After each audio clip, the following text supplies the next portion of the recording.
Hello, welcome to Reframing Mindset Podcast. We are clear my head of the thoughts that are preventing clarity, practice my speech, among other things.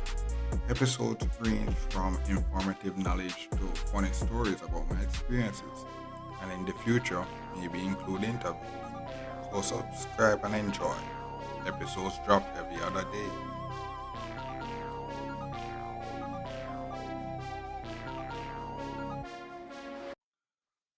Okay, now welcome back to Reframe Mindset Podcast. My name is Carson Brooks. I know this episode we're going to talk about risking it all. And it's a term that when I usually play a game called Fortnite. Couple of my friends usually say I was risking it all for the victory royale because it was basically a battle royale.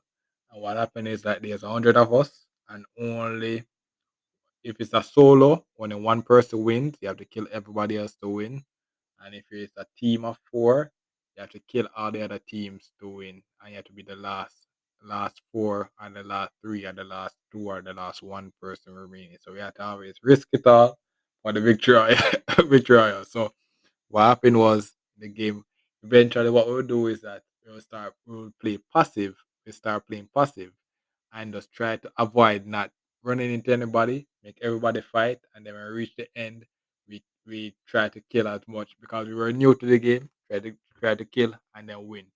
But eventually as we got better, we were more offensive. We were more try to get more kills. We were trying to so when we win, we will see how who got the most killer, who got a killer, such like that.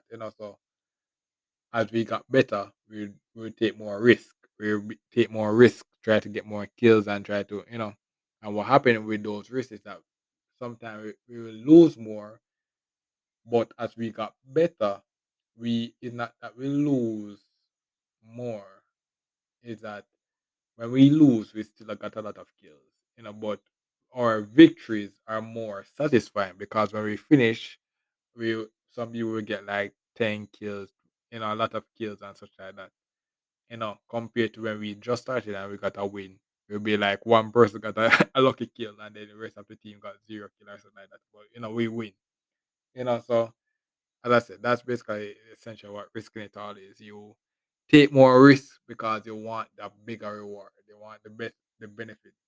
And this episode came because when I was cleaning the backyard, um and I said, I want, if you listen to the previous episode, the job training episode, I said, okay, I want to finish in the backyard before I started work. And because I was trying to finish it up before I started work, what happened was one of the days it started to rain.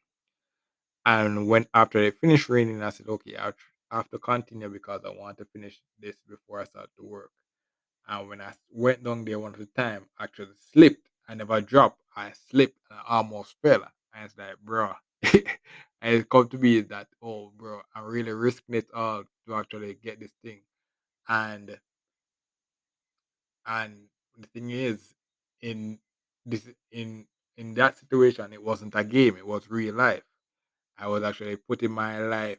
It was simple, something simple, but I was putting my life on the line to get something done because of another thing rushing me to actually get it done. So I was taking risk, but this time it's my real life, and if I went well, I would die. And it came to me that there's a lot of things, a lot of people that died and stuff like that took a lot of risk. Some were stupid, some were not stupid and stuff like that, but they have to risk it all. You know, we are put in a situation where you have to risk it all, and if you fail, you die. And a lot of people die. The few people that didn't die got a success story. I say, oh yes, remember we almost died. And I say yes, but if you died, you would just be another martyr. It would be like, look at that guy that actually tried that stuff, but he died. So that's basically what it is in real life. Is that, like, for example, starting a business, that's a risk.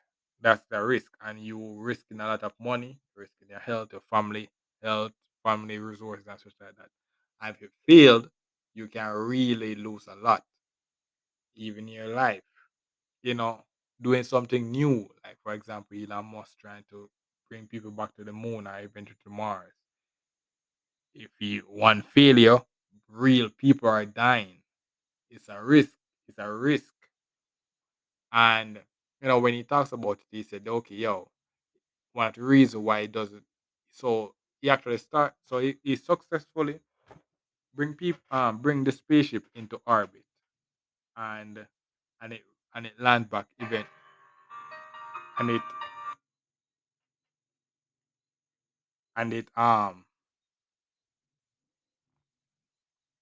so he successfully bring the ship to orbit, and it lands back on ground. So it's no risk. He now able to have reusable rockets. But the next goal is to actually put people in those reusable rockets and bring them up and down. That now is more risky. So what was so his first task was really hard to do, but eventually he got it done. It was risky and it cost him a lot of money, but he actually figured out how to do it, and that risk now paid off to where it saved him a lot of billions in the future. The next risk now is you're risking lives, and if he fit, so before his spaceship then became successful, he failed 3 times. His spaceship got destroyed 3 times, and the only reason he became successful because he had enough money to basically try a fourth launch, and on the fourth launch it worked. But if he actually trying to get people into space now, if he failed, people are dying. It's not simple as okay, a ship is destroyed and he had just recoup the pieces and whatnot. No, if he fails, people are dying. People with families, wives, and all those stuff, and they're dying. So that's where the next risk. Because of that, now he said, okay, when I'm doing this now, I want to make sure there's all the T's are crossed, all the I's are dotted, and make sure there are no mistakes. So there's less likely to find a problem to go wrong. And because of that, it really takes less time to actually do those stuff. I don't remember if I actually got to do it because but that's giving an example of risking it all. You're As you roll the dice and more stuff, you're taking on more risk, and the consequences of those risks can, as you go up in level, gets more and more deadly. Like for example, when I told you when I became an unofficial homeowner, one of the big risks was that I could lose the home if I didn't act smart, if I wasn't proactive and all those stuff. I could lose the home, a lot of repairs, it could break down, so there's a lot of things could have gone wrong because I, reach a level of becoming an unofficial homeowner. So I had to really take my time and really act smartly, spend my money smartly, so that right now, next month would make it 1 year that I'm basically a homeowner. We'll make it 1 year. And then what happened now is, for example, Suppose I get the car. I would have to be able to can maintain a home and a car at more risk. So which is why I can't just really just go out and purchase a car yet. I have to be able to we can confidently maintain the home. Then I can add the car. So and I said you have to really so as you go up, the risk is higher, and you have to be more smart. You can't just be careless like when I play the game. I will just try to rush and kill more people. No, you have to be more smart when you're taking those risks, and that doesn't really minimize the risk. But what it does is basically you're approaching it more smartly, and it helps you. It prevents you from. It's less likely that you to die from you trying to take a risk to maybe level up or something like that. So basically what this episode trying to say is that you have to take risk. if you want to level up, you have to take risk. You have to take calculated risk. And each time if you're doing something that's never been done, the risk is really unknown to you. You're really unknown to you, but you have to do it anyway.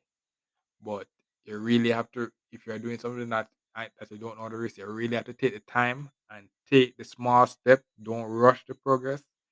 Take the time and do it correctly as possible, or you may the consequence will be really dire. Really dire. Like for example, 2008 financial crisis. A lot of risks were taken. They're giving out free, basically, houses to people that had had no record of being able to afford a house and such like that. They were taking a big risk and said, okay, yes, like, we can do that. And then eventually what happened? A lot of people lose their homes because they couldn't afford. They were those people that they got the home weren't people that were financially ready to be able to maintain a home. Eventually, they they lose their home. The banks failed. They went into a recession, and a lot of people lose work and poverty growing and all those stuff. So that's basically what another example of risk method. So you have to be smart when you're taking risk in this pandemic as well. When the virus broke loose, all the bad decisions, bad plays, or the bad thing, or the wrong moves caused millions of lives to be lost. You know, in America, they reach days where basically millions of cases per day. So that's basically what happened with when I started making bad decisions, making risk calls. The higher the risk, the worse the consequences can be. You know, the rewards can be greater, but the consequences are higher. So you have to really be smart. So that's basically it for this episode. Just to tell you that, sometimes you have to risk it all, but the consequences sometimes you don't really, it's not really worth it. Sometimes you just need to just basically just be patient and just wait a while, and then eventually that risk that you would take, that is risking it all, become less risky because you're more mature and able to attach the situation better. So that's basically it for this episode. Thanks for listening, and look forward for the next episode. Mhm. Well, this is the end of the episode. Thanks for watching and look forward for the next episode. To support this podcast, go to anchor.fm/cssb/support or become a sponsor for this episode.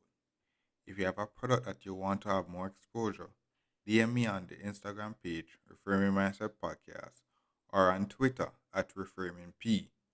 Either way would help. Thank you regardless for listening, and here's a preview for the next episode.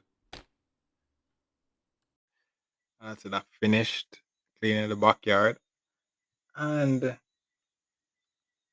what this cleaning did was basically got rid of the big thing, like the big branches.